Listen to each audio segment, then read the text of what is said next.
नमस्कार, मैं देवेंद्र प्रसाद। प्रस्तुत हैं दोपहर समाचार। बागेश्वर जिले में रीमा धर्मघर मोटरमार्ग में चिड़क के नजदीक आज सुबह एक कार के खाई में गिरने से 2 भाइयों समेत 4 युवकों की मौत हो गई। घटना लगभग सुबह 5 बजे घटी। बागेश्वर कोतवाली के प्रभारी निरीक्षक कैलाश नेगी ने बताया कि पुलिस, फायर ब्रिगेड और राजस्व विभाग की टीम ने मौके पर पहुंचकर घायलों को नदी से निकाला। अस्पताल में चारों को मृत घोषित कर दिया गया। एसपी साहब के निर्देश पर तुरंत मौके पर एसडीआरएफ की टीम और फायर सर्विस की टीम भी मौके पर पहुंच गई थी और करीब रोड से करीब 250 मीटर नीचे चट्टान से गाड़ी नीचे नदी में गिर गई थी, जिसमें 4 लोग इधर जुनाइल और उडुला के रहने वाले थे। ये लगभग करीब सभी नए लड़के हैं, 25 से 30 साल की इनकी उम्र है। चारों जो है काफी सीरियस रूप से, गंभीर रूप से घायल हो गए थे, जिन्हें एसडीआरएफ और फायर सर्विस और पुलिस और स्थानीय गांव वालों की मदद से निकाला गया और निकालने के बाद जिन्हें यहाँ अस्पताल लाए। अस्पताल में उपचार के बाद चिकित्सकों द्वारा सभी चारों व्यक्तियों को मृत घोषित कर दिया गया है। भारतीय जनता पार्टी ने आज लोकसभा चुनाव के लिए अपना संकल्प पत्र जारी कर दिया है। प्रधानमंत्री नरेंद्र मोदी के साथ भाजपा के राष्ट्रीय अध्यक्ष जेपी नड्डा, गृह मंत्री अमित शाह, चुनाव घोषणा पत्र समिति के अध्यक्ष और रक्षा मंत्री राजनाथ सिंह समेत कई दिग्गज नेता मौजूद थे। इस घोषणा पत्र में भाजपा ने ज्ञान यानी गरीब, युवा, अन्नदाता और नारी शक्ति पर फोकस किया है। भाजपा के घोषणा पत्र की थीम है भाजपा का संकल्प, मोदी की गारंटी। इस मौके पर भाजपा ने जो वादे पूरे किए उनके बारे में भी जानकारी दी गई।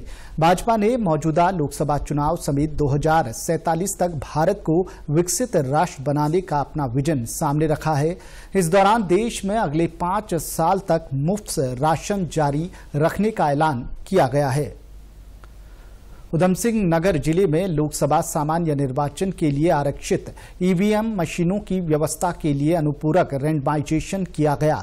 इसके तहत विधानसभा निर्वाचन क्षेत्र को अतिरिक्त ईवीएम मशीनों और वीवीपैट्स का आवंटन किया गया। सामान्य प्रेक्षक गगनदीप सिंह बरार और रिटर्निंग ऑफिसर उदय राज सिंह ने राजनीतिक दलों के प्रतिनिधियों की उपस्थिति में उधमसिंह नगर की बैलेट यूनिट 200, कंट्रोल यूनिट 300 और वीवीपैट 300 और नैनीताल की 546 कंट्रोल यूनिट व 3 वीवीपैट का अनुपूरक रैंडमाइजेशन किया।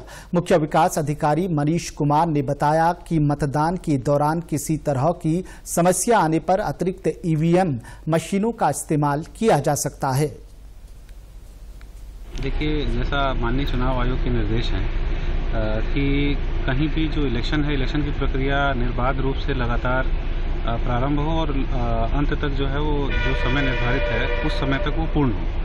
तो इसके क्रम में हमारी मशीनें जो हैं वो हम लोगों ने तैयार कर ली हैं, परंतु ये देखा गया कि कुछ रिजर्व्स जो हैं हम लोग अतिरिक्त रिजर्व्स रख लें, ताकि अगर कहीं किसी मशीन में कोई दिक्कत आए तो उसको तत्काल रूप से हम लोग उसको रिप्लेस कर सकें। लोकसभा चुनाव को स्वतंत्र, निष्पक्ष और शांतिपूर्ण संपन्न कराने के लिए सामान्य प्रेक्षक की वर्चुअल मौजूदगी में चमोली में माइक्रो ऑब्जर्वर का दूसरा और मतदान कार्मिकों का तीसरा रैंडमाइजेशन कर बूथ आवंटित किए गए। रैंडमाइजेशन प्रक्रिया में तीनों विधानसभा क्षेत्र के 584 मतदेय स्थलों के लिए रिजर्व सहित 653 पोलिंग पार्टियां बनाई गई।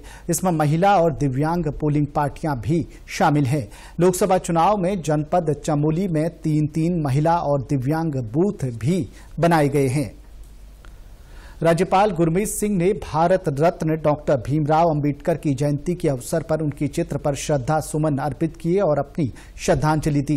राज्यपाल ने कहा कि बाबा साहेब ने कमजोर एवं गरीब वर्ग के लिए आजीवन संघर्ष कर समावेशी और समतावादी समाज के निर्माण में महत्वपूर्ण भूमिका निभाई। उन्होंने कहा कि शोषितों और वंचितों के उत्थान और राष्ट्र निर्माण के लिए बाबा साहेब का योगदान सदैव प्रेरणादायी रहेगा।